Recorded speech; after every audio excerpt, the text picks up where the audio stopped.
ভক্তি, ব্রাহ্ম সমাজ দর্শন ও শ্রীযুক্ত শিবনাথ প্রভৃতি ব্রাহ্ম ভক্তদিগের সহিত কথোপকথন ও আনন্দ। উৎসব মন্দিরে শ্রীরামকৃষ্ণ শ্রী শ্রী পরমহংসদেব সিথির ব্রাহ্ম সমাজ দর্শন করিতে আসিয়াছেন। 28 অক্টোবর ইংরাজি 1882 খ্রিস্টাব্দ শনিবার 12 কার্তিক কৃষ্ণা দ্বিতীয়া তিথি। আজ এখানে মহোৎসব, ব্রাহ্ম সমাজের ষান্মাসিক, তাই ভগবান শ্রীরামকৃষ্ণের এখানে নিমন্ত্রণ। বেলা 3টা-4টার সময় তিনি কয়েকজন ভক্ত সঙ্গে গাড়ি করিয়া দক্ষিণেশ্বরে কালীবাটি হইতে শ্রীযুক্ত বেণীমাধব পালের মনোহর উদ্যান বাটিতে উপস্থিত হইলেন।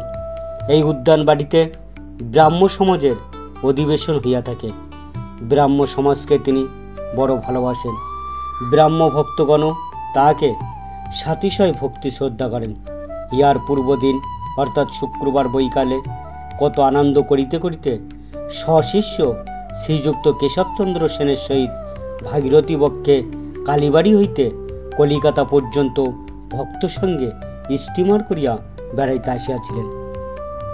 সিটি পাইকপাড়ার নিকট কলিকাতা হইতে 1.5 ক্রোশ উত্তরে উদ্যান বাটিতে মনোহর বলিয়াছে।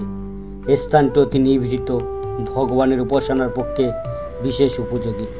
উদ্যান স্বামী বৎসরে 2 বার মহোৎসব করিয়া থাকেন, একবার শরৎকালে আর একবার বসন্তে। এই মহোৎসব উপলক্ষে তিনি কলিকাতার ও সিথির নিকটবর্তী গ্রামের অনেক ভক্তদিগকে নিমন্ত্রণ করিয়া থাকেন। তাই আজ কলিকাতা হইতে শিবনাথ প্রভৃতি ভক্তগণ আসিয়াছেন। তাহাদের মধ্যে অনেকেই প্রাতকালে উপাসনায় যোগদান করিয়াছেন, আবার সন্ধ্যাকালীন উপাসনা হইবে তাই প্রতীক্ষা করিতেছেন। বিশেষত তাহারা শুনিয়াছেন যে অপরাহ্নে মহাপুরুষের আগমন হইবে ও তাহারা তাহার আনন্দমূর্তি দেখিতে পাইবেন, তার হৃদয় মুগ্ধকারী কথামৃত পান করিতে পাইবেন, তার সেই মধুর সুকীর্তন শুনিতে ও দেবদুর্লভ হরিপ্রেময় নৃত্য দেখিতে পাইবেন। অপরাহ্নে বাগানটি বহু লোক সমাকীর্ণ হইয়াছে। কেউ লতামণ্ডপ ছায়ায় কাষ্টাসন উপবিষ্ট, কেউ বা সুন্দর বাপিতটে বন্ধু সমবী ব্যবহারে বিচরণ করিতেছেন।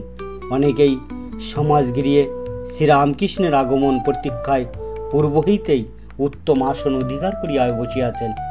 উদ্যানের প্রবেশদ্বারে পানের দোকান প্রবেশ করিয়া বোধহয় যেন পূজা বাড়ি রাত্রিকালে যাত্রা হইবে।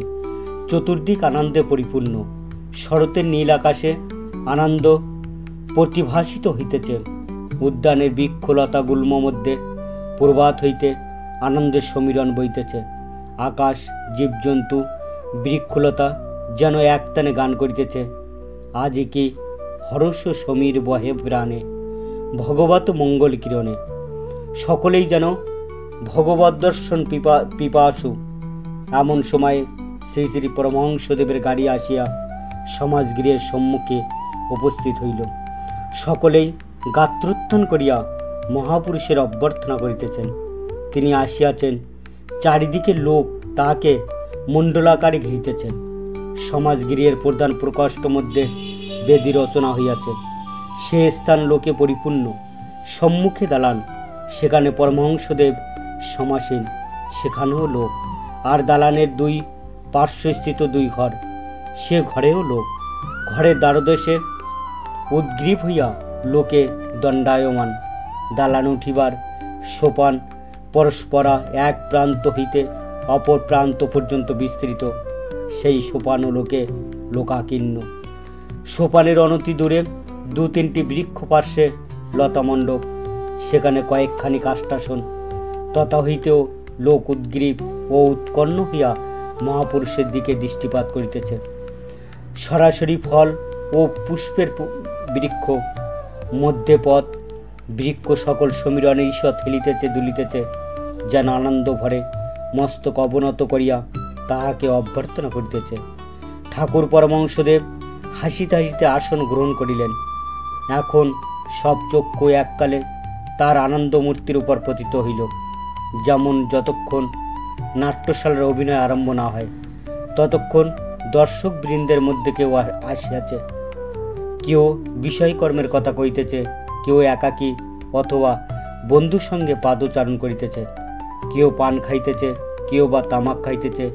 কিন্তু যাই ডবসিন উঠিয়া গেল, অমনি সকলে সব কথাবার্তা বন্ধ করিয়া অন্য মন হইয়া একদৃষ্টে নাট্যরঙ্গ দেখিতে থাকে। অথবা যেমন নানা পুষ্প পরিভ্রমণকারী ষট পথবৃন্দ পদ্মের সন্ধান পাইলে অন্য কুসুম ত্যাগ করিয়া পদ্মমধু পান করিতে ছুটিয়া আসে। ঠিক আছে বন্ধুরা, আজ এই পর্যন্ত। সকলকে অসংখ্য ধন্যবাদ জানিয়ে এখানেই শেষ করছি। ঠাকুর শ্রীরামকৃষ্ণ পরমহংসদেবের সম্পূর্ণ কথামৃত্য শোনার জন্য চ্যানেলটি প্লিজ সাবস্ক্রাইব, লাইক এবং শেয়ার করবেন আপনাদের বন্ধুবান্ধব এবং আত্মীয়স্বজনদের কাছে। আর বেল আইকনটি প্রেস করতে ভুলবেন না, কারণ এই রকম আরও ভিডিও আপলোড করতেই প্রথম নোটিফিকেশান আপনার কাছে পৌঁছাতে পারে। নমস্কার।